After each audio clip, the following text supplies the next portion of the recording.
Nehir, nereye gidiyorsun? Bilmiyor musun? Ankara'ya gidiyorsun. Nereye gidiyorsun kızım? Efendim? Anlamadım. Ankara'ya yılbaşına mı gidiyorsun? Yılbaşı için mi? Ha, kim var Ankara'da? Abla mı? Hala var. Hala? Hala Ankara'da değil mi?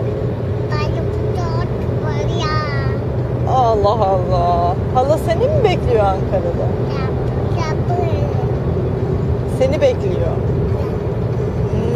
Peki. Tamam o zaman. Sen de halaya gidersin. Yaparsın. Yapacaksın mı? Yapacaksın mı halaya? Allah Allah. Peki. Başka ne yapacaksın Ankara'ya gidince?